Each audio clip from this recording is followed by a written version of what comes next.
Boa noite, bem-vindos a mais um PC, Diálogos e Afetos. Hoje a gente vai conversar com a Tamires.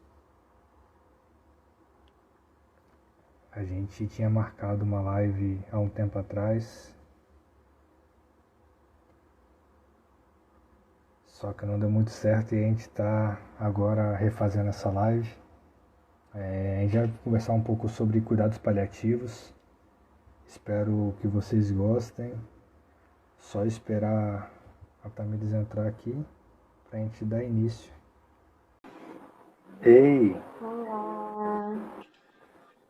Tudo bem? Tá me ouvindo bem? Tá me ouvindo bem? Tô sim. Você tá me ouvindo? Tá? Uhum. Tô. Boa Dessa noite. vez vai, hein?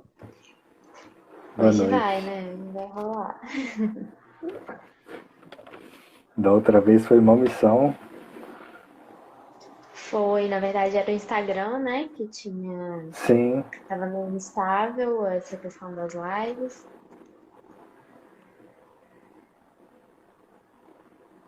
Mas hoje vai. Deixa eu só trocar aqui a internet. Uhum. Você tá me escutando agora? Tô te ouvindo bem. Tá, beleza. Antes de a gente começar a nossa conversa, se apresenta, fala quem você é, o que você está fazendo, qual a sua atuação. Uhum. Beleza. Bom, meu nome é Tamires, eu sou psicóloga hospitalar. No momento, eu trabalho em UTI e na hemodiálise.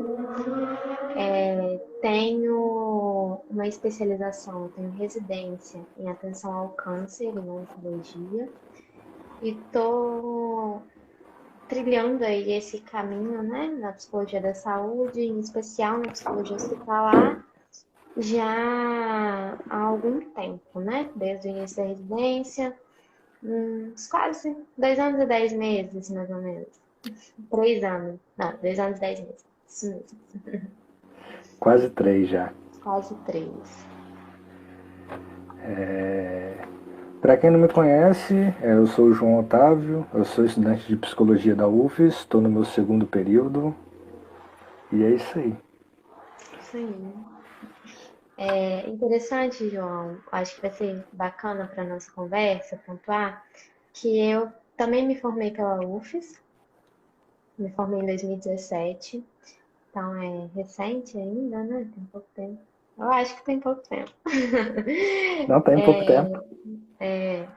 E ainda na graduação, né, a área da saúde sempre foi uma área que me chamou a atenção. E aí, hoje, né, o tema que você sugeriu para a gente conversar um pouco, que é os cuidados paliativos, não é uma área que eu tenha especialização, mas é uma área que me interessa muito dentro da psicologia hospitalar, da psicologia da saúde, e que eu venho me debruçado, estudado há algum tempo, né? Ido em alguns congressos. Então, acho interessante marcar, assim, pontuar isso, né? Que eu não sou especialista em cuidados paliativos, mas eu sou uma pessoa que tem estudado e me dedicado bastante, né? Uhum. A conseguir ter uma prática dentro dos cuidados paliativos e também, quem sabe aí, né? Estão nos planos também especializar assim de maneira mais, né, dessas maneiras dentro do que a gente entende por fazer uma pós-graduação, uma Sim, especialização, enfim. bacana.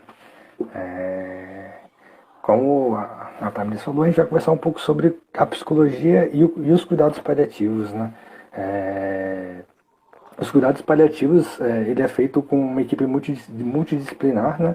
São vários profissionais que atuam nos cuidados paliativos, né? E a gente vai conversar um pouco sobre os cuidados paliativos e um pouco da psicologia nesse processo, né? Então eu passo a palavra para a Tamires e a gente vai trocando essa ideia como sempre a gente faz por aqui. Isso. Para início de conversa, é muito interessante, opa, é muito interessante que a gente tem no nosso dia a dia a ideia de que algo paliativo é algo meia boca, é algo assim, é uma solução que não é das melhores, né? Assim, vou fazer um concerto aqui, mas não é do jeito que eu queria, vai ser paliativo, né? E aí a gente tem um pouco essa ideia, né? Do paliativo como o que não é o ideal, mas é o que dá para fazer no momento, Uhum. né? E no meu primeiro contato com cuidados paliativos, eu me surpreendi muito, assim, não que eu nunca tivesse ouvido falar, a gente ouve falar e tudo, né? Mas a gente na psicologia, a gente tem uma formação, às vezes, né? Na psicologia UFES, eu vou dizer da psicologia UFES porque é a que eu conheço, né? Foi a que eu fiz. Então, a gente tem uma formação que vai nos direcionando, nos apontando para pensar sempre em como se coloca esse saber médico, em como a gente acaba tomando posse, no sentido de tomar posse dos processos que acontecem com o outro, né? Então, eu, né, as pessoas brincam, a gente lê Cantilhém, normal e patológico, várias vezes durante a graduação, para pensar nisso, não é mesmo, assim.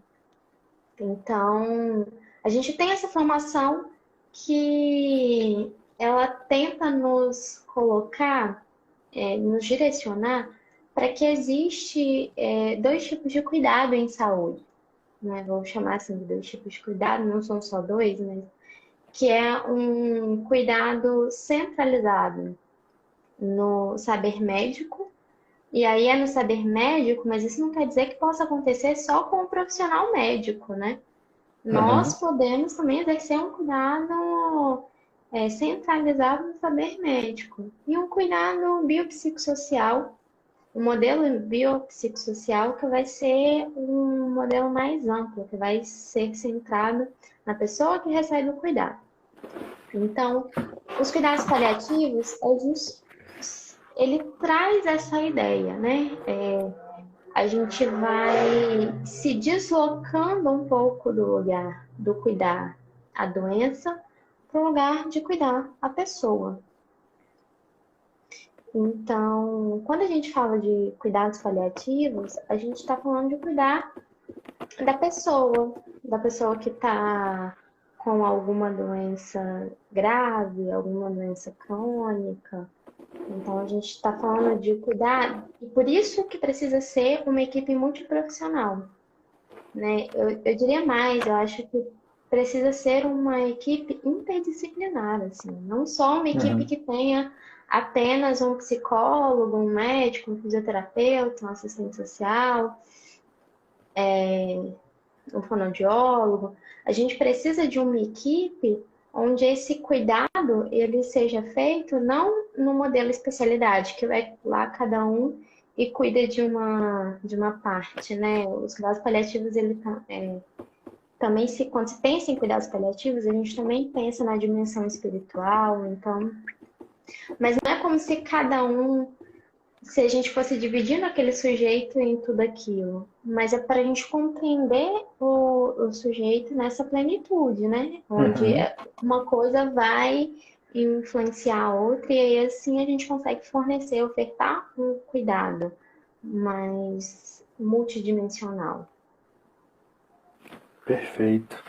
É, De fato, antes da minha formação, de eu estar cursando agora psicologia, né, eu fiz técnico no IFES de eletrotécnica, né, e eu mexia eu cheguei a trabalhar com manutenção de equipamentos elétricos, né.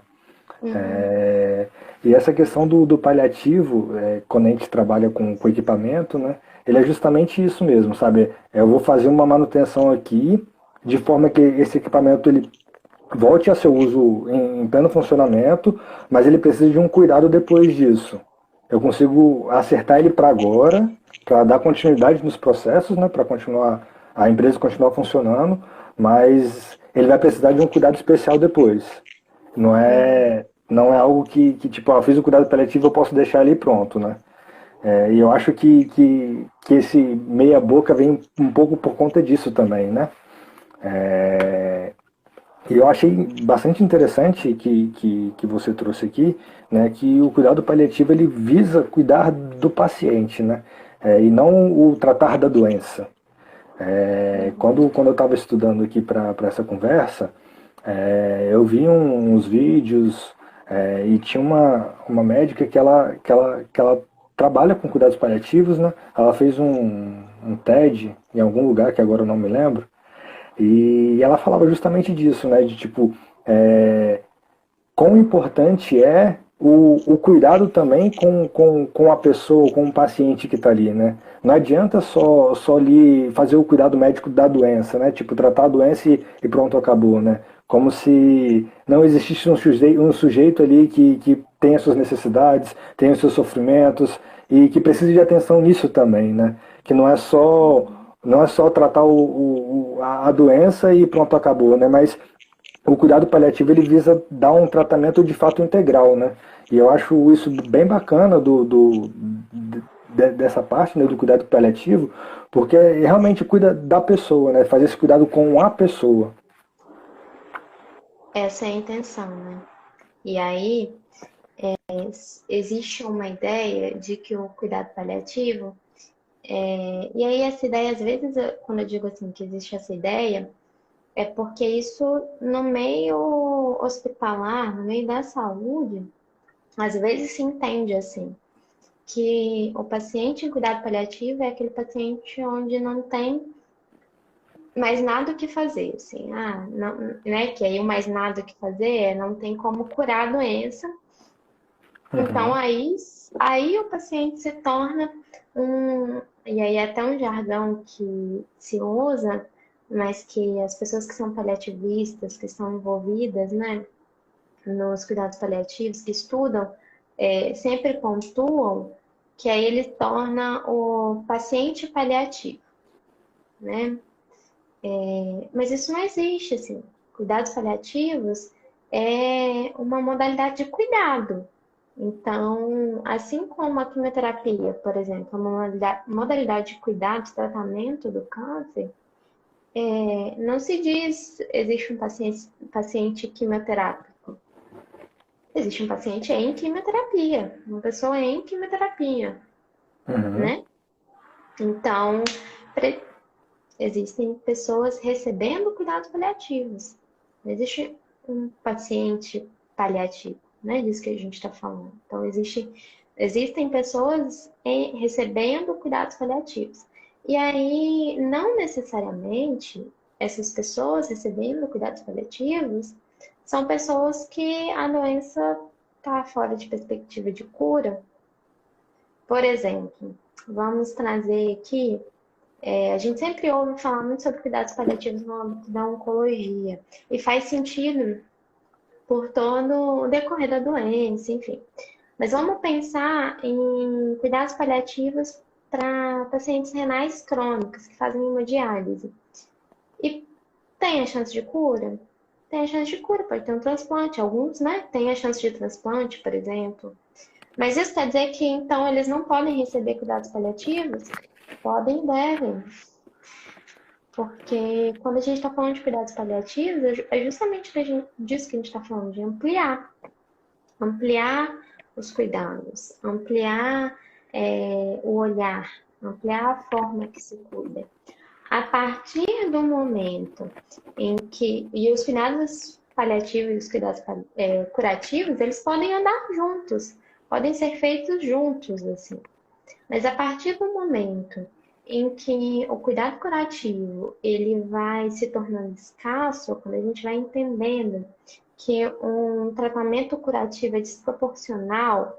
E quando eu digo desproporcional, é assim, às vezes fazer um tratamento muito agressivo em uma pessoa já muito debilitada, de 80 anos de idade, com várias comorbidades associadas, então um paciente que é renal crônico, que tem um câncer, que a quimioterapia pode atrapalhar muita coisa.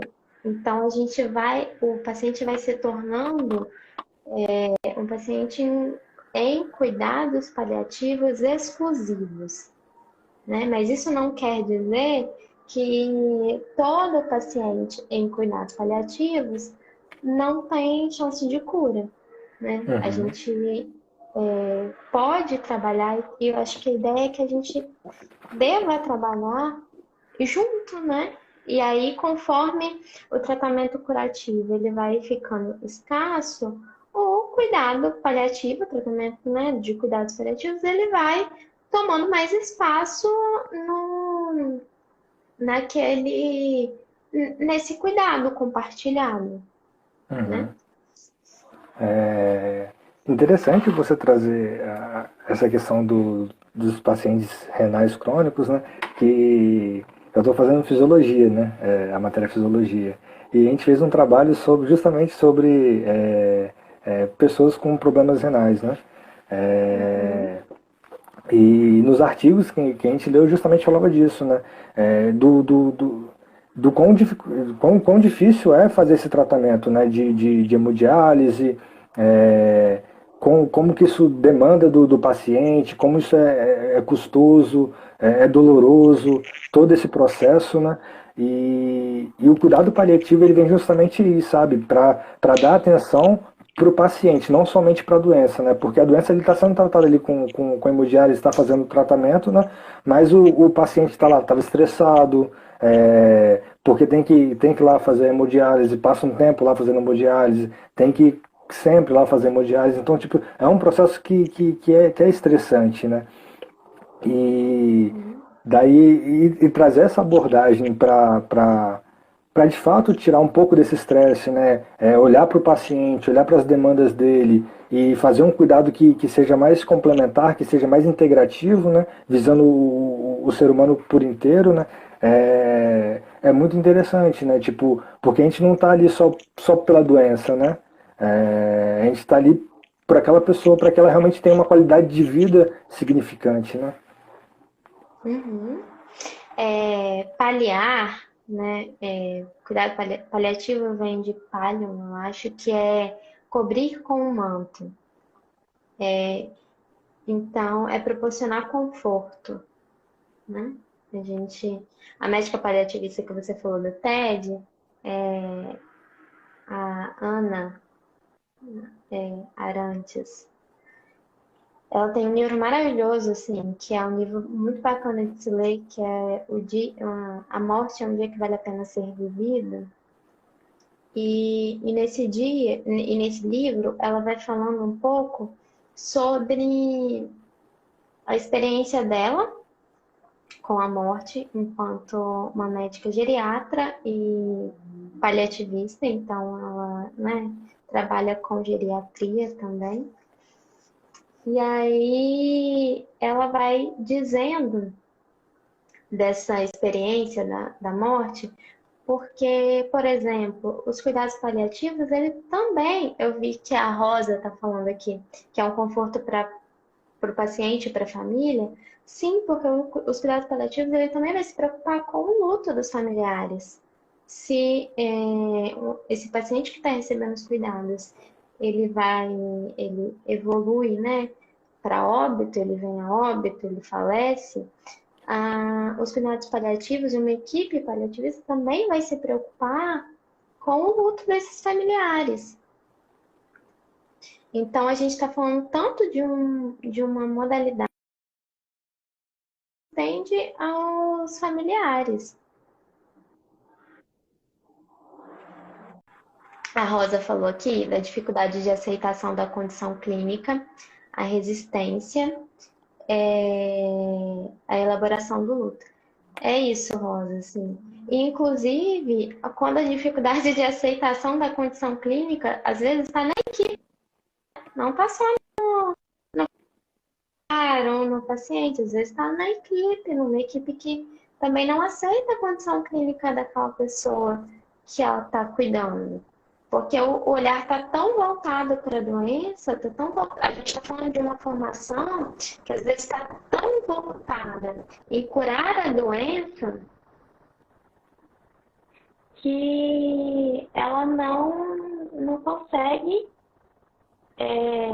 enxergar as limitações também, né? As limitações daquela pessoa que está ali. Sim. Acho que travou de novo. Eu tô te escutando agora. Tá meio travando, mas se dá pra te escutar, dá pra te entender. E aí, assim, então quando a gente... Acho que as coisas estão rodando um pouco, mas quando a gente está falando de aceitação da equipe também, a gente está dizendo de uma equipe de saúde, às vezes, que foi treinada a cuidar da doença, e não da pessoa, né, que está ali. A Rosa está falando que está travando. João, a gente tenta de novo, sai, tenta de novo. Vamos tentar assim. Melhorou. Então vamos seguir. E aí, uma coisa muito interessante a se falar, assim, por que às vezes, falar em cuidados paliativos e falar em cuidar da pessoa, oferecer conforto, cuidar da pessoa e não da doença, é uma coisa que é uma conversa que às vezes soa estranho para alguns profissionais, para algumas pessoas, né? Porque estamos inseridos em uma sociedade, estamos inseridos em uma cultura que é uma cultura que afasta a morte, né? Sim. É uma cultura que afasta a finitude, que ela afasta a morte. Então, é uma cultura que às vezes faz a equipe de saúde acreditar que se um paciente ele falece, ele vem a óbito, a equipe às vezes sente como se ela tivesse fracassado. Felipe Henrique vai falar sobre, que é um autor que ele vai fazer uma conversa sobre a morte, né, esse processo de morte, como ele vai se moldando para chegar no que é hoje. Ele vai dizendo que em um determinado momento a morte ela é comunitária, ela acontece na comunidade, aquilo é vivenciado em comunidade. E com o saber médico, com a chegada do saber médico e desse biopoder também, a morte ela vai sendo enclausurada em hospitais, né? E aí a morte vai se aproximando do fracasso, como se a morte... E aí entende-se a morte como um fracasso. E quando a gente pensa em cuidados paliativos, como a gente está pensando em cuidar da pessoa e não da doença, a gente vai falar que a morte é uma possibilidade. Uhum.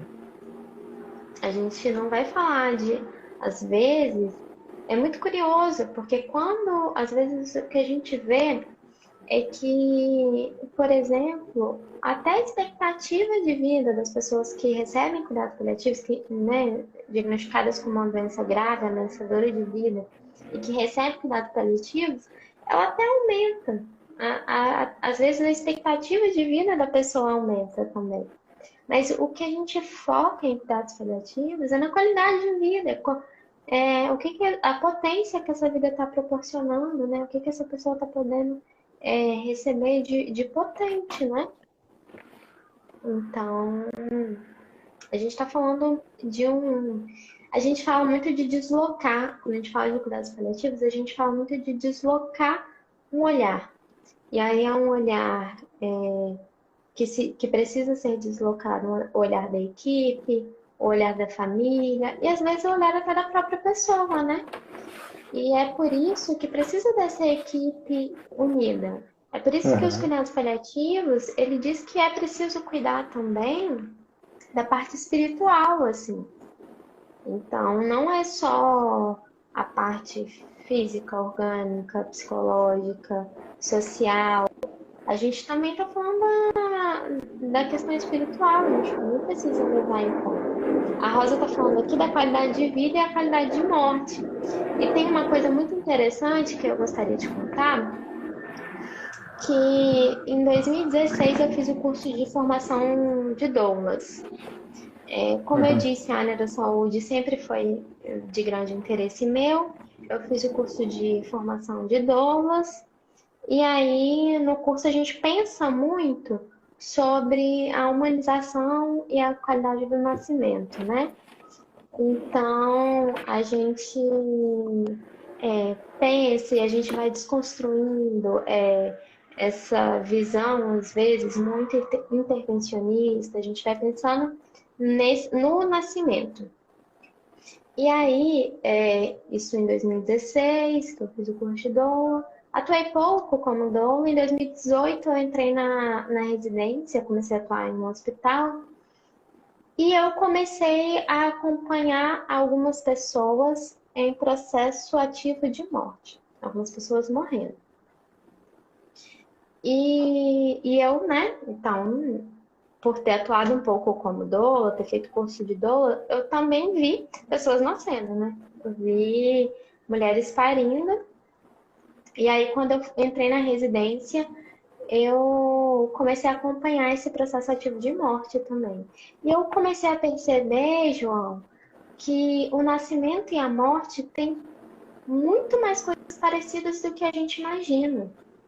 Então, se a gente está falando de humanizar ou de propor uma qualidade de nascimento, a gente também pode dizer de propor uma qualidade de morte, Uhum.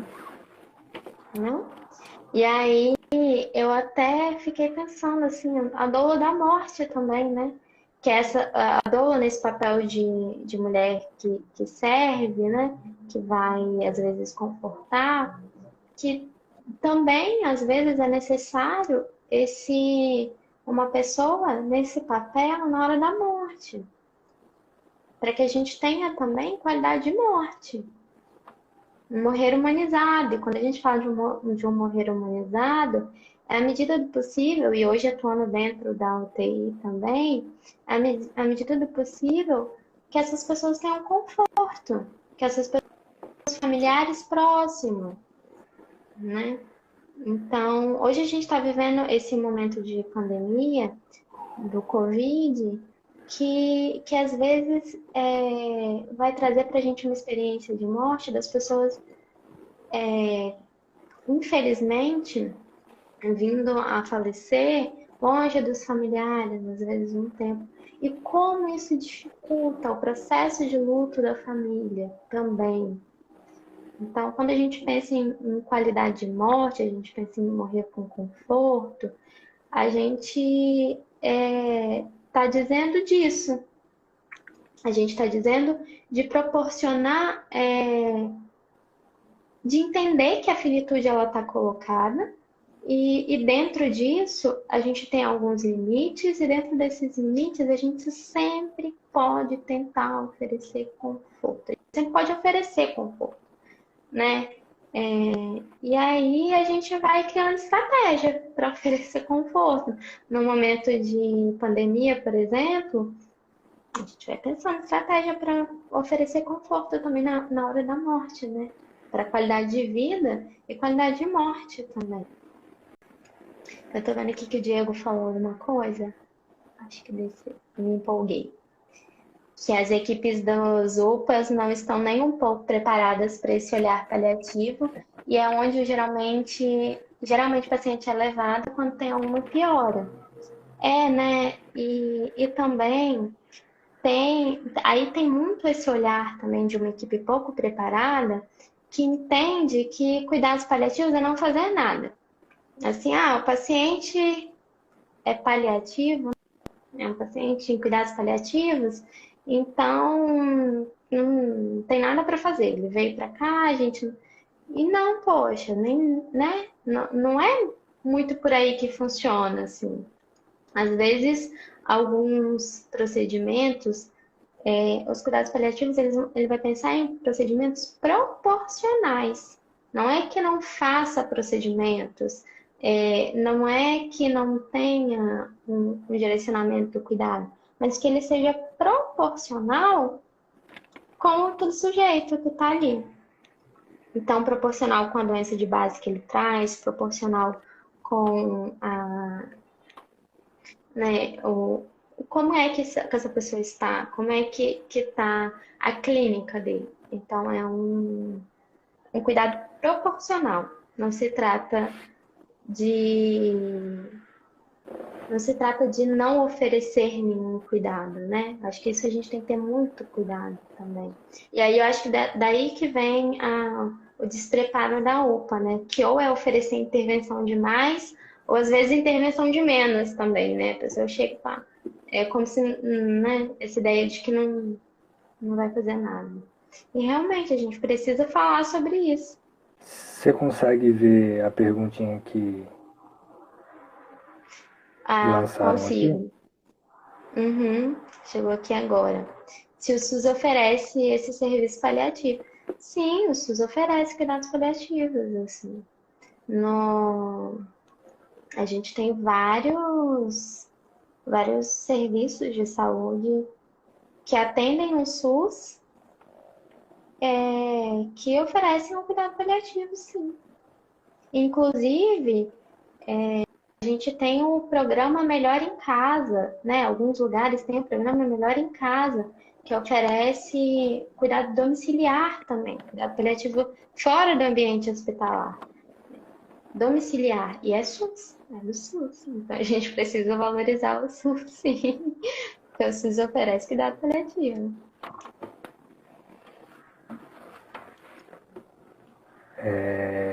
Quando eu tava estudando aqui, eu vi, eu acho que um mini documentário que falava de cuidados paliativos, né?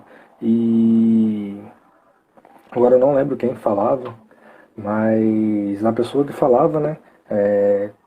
Ela fala assim, como a gente está buscando o cuidado da pessoa, né? Muitas vezes vai acontecer de tipo, ela precisa tomar uma certa medicação que o médico propõe, né? Mas só que esse medicamento ele é muito forte e pode agredir muito esse paciente, né?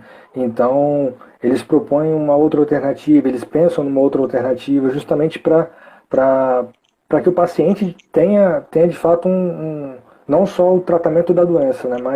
Mas sim um tratamento pensado no tempo que ele vai estar ali recebendo esse tratamento, né?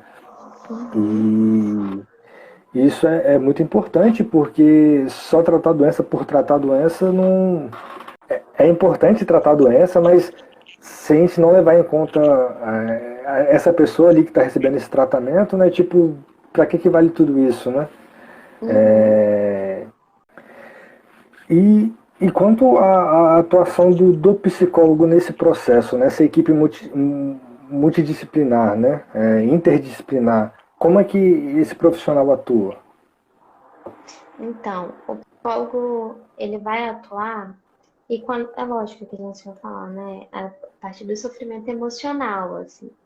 E às vezes esse sofrimento emocional que a gente chama, a gente vai atuar cuidando, dando suporte, trabalhando, demandas relacionadas ao entendimento do paciente e do familiar, do momento que ele está vivenciando, da doença, desses tratamentos proporcionais, porque às vezes a família deseja muito um tratamento que é desproporcional, e a gente atua, às vezes, com esse acolhimento, não para convencer que o tratamento que a família quer é desproporcional, mas para compreender de que lugar essa família está falando, para conseguir é, oferecer para essa família o conforto de entender essas limitações, trabalhar essas limitações, assim.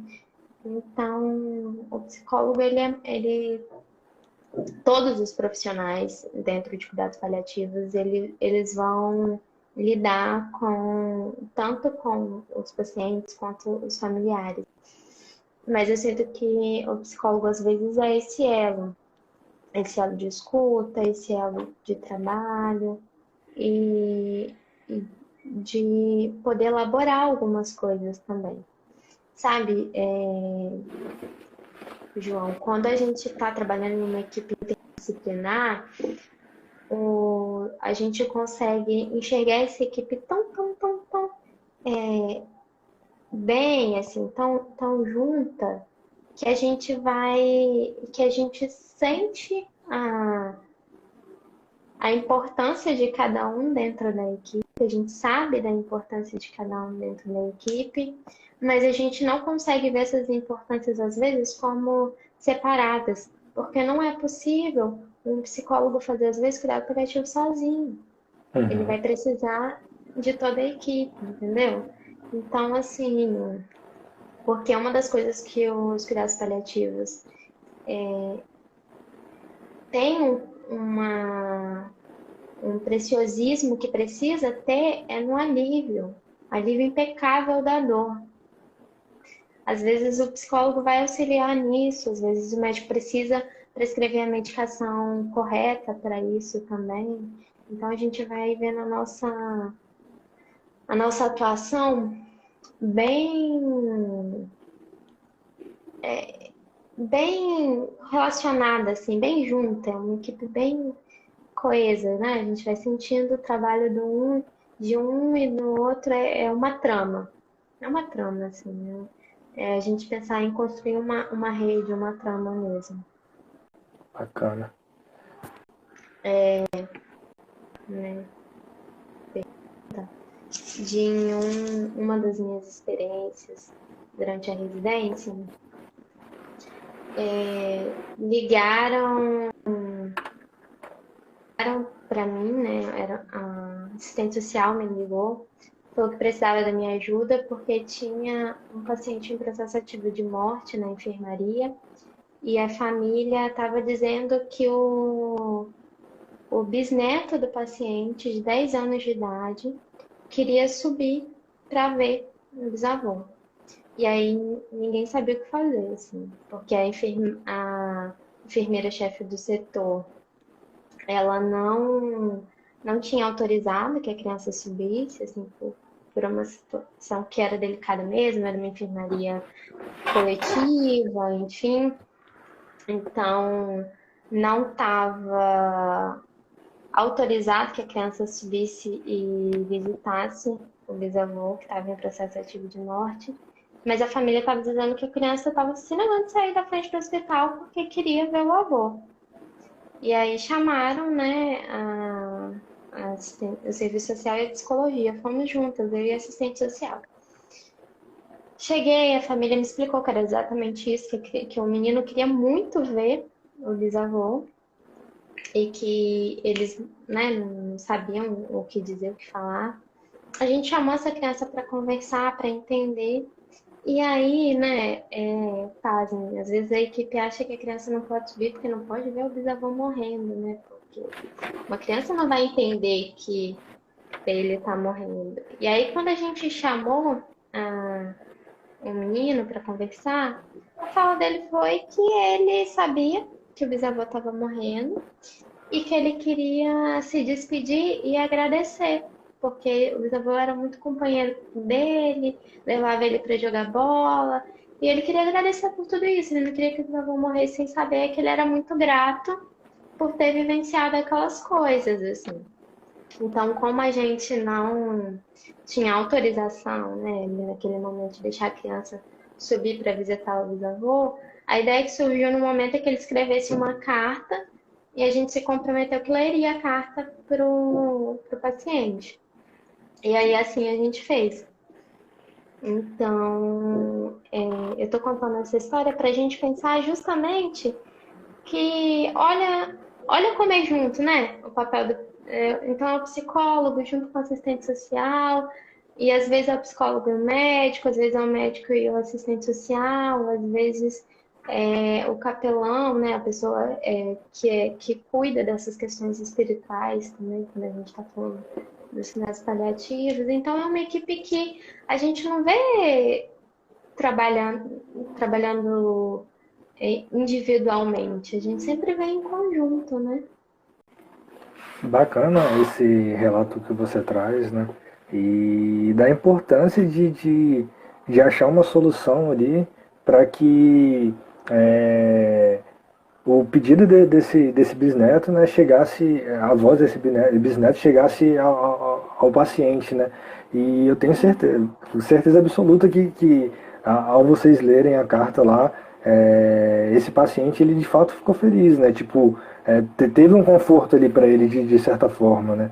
É, Uhum. e como se não houvesse, se não tivesse esse cuidado, esse olhar para isso ia passar batido, né? Esse paciente ia morrer sem saber que o neto era grato por tudo que ele fez por esse neto.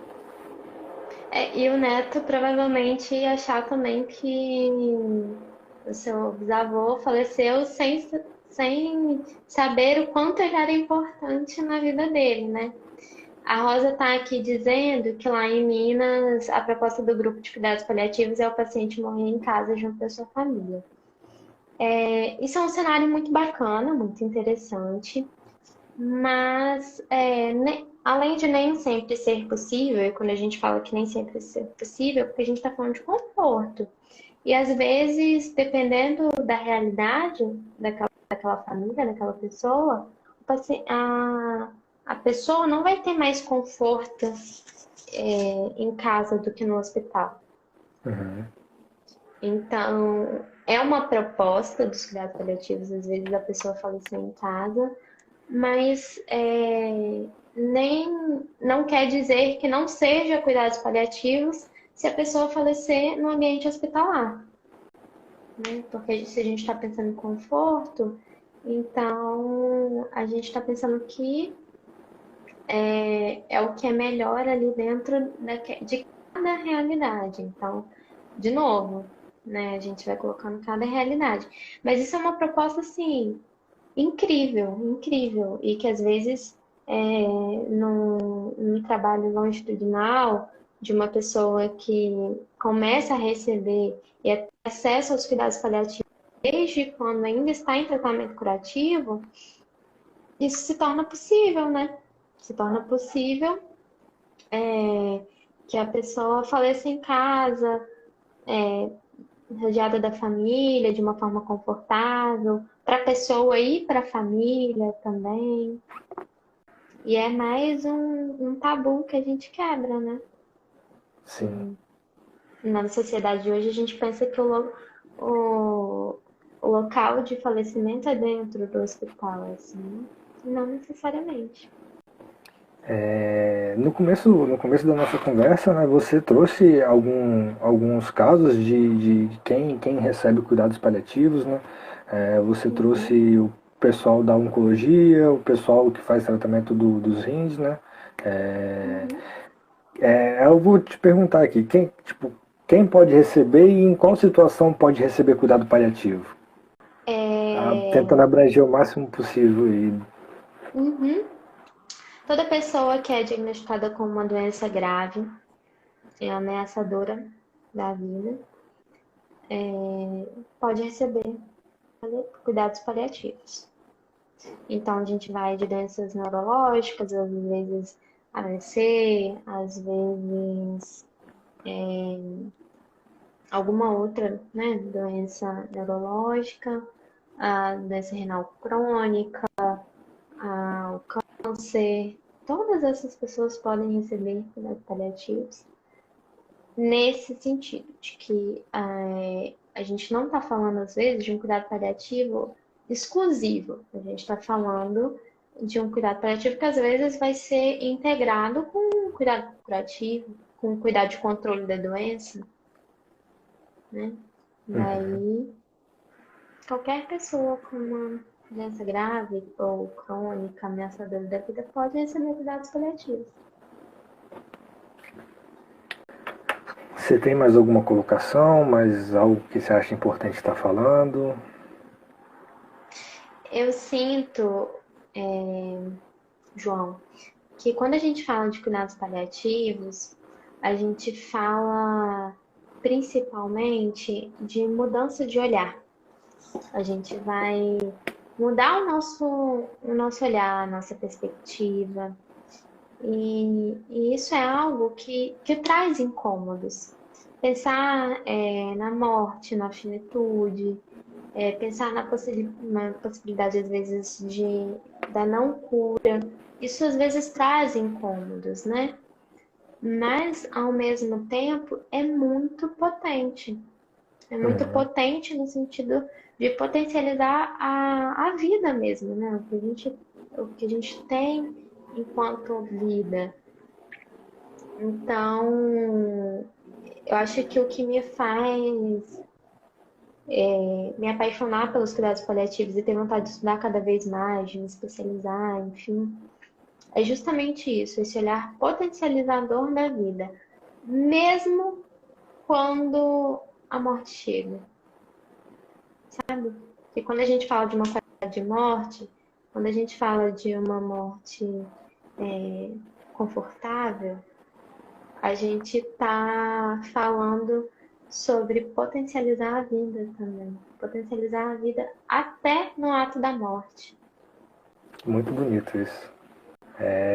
Alguém tem alguma pergunta aí para fazer no chat? Se tiver, agora é a hora. Deixa eu dar uma olhadinha se tem alguma coisa aqui. Acho que é isso, então. Queria te agradecer por ter aceitado o convite para estar aqui conversando com a gente. Muito, muito, muito obrigado mesmo. Assim, foi bastante enriquecedor todas as suas falas, assim. E espero que sirva para de fato abrir, mudar o olhar, né? Deslocar o olhar das pessoas para esse serviço que é tão importante e necessário, né? Que as pessoas olhem para esse serviço sem o preconceito, né? Agradeço de coração por você ter aceitado. Agradeço as pessoas que estão aqui assistindo. E é isso. Muito obrigada pelo convite. Fico muito feliz de falar um pouquinho, né? Sobre um pouquinho que eu sei, eu dividi esse pouquinho que eu sei, para que a gente saiba mais juntos também. Então, agradecer demais o convite, agradecer a quem esteve aqui acompanhando, agradecer a Rosa, que eu adorei, assim, todas as intervenções que ela fez, achei incrível, gostei muito. Então, e as outras pessoas, o Diego, todo mundo que está aqui, agradecer de verdade, de coração. Obrigada, gente. É isso. A live vai ficar disponível aqui no meu Instagram e futuramente ela vai ser postada também no podcast PC Diálogos e Afetos. Tem diversas plataformas aí, se vocês quiserem acessar, tem outras conversas lá. E é isso. Obrigado, gente, e até a próxima. Obrigada. Beijos. Beijo.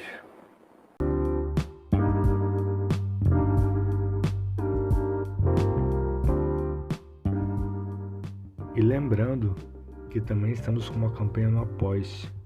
O link está na descrição do episódio. E essa campanha tem o objetivo de manter esse podcast em funcionamento. Você clicando nesse link, você pode ver todo o detalhamento da campanha. E se você quiser e puder colaborar, você pode estar ajudando a partir de R$1 mensal. Ou também você pode estar fazendo uma colaboração via Pix, que também está na descrição desse episódio. É nóis, tamo junto e até a próxima.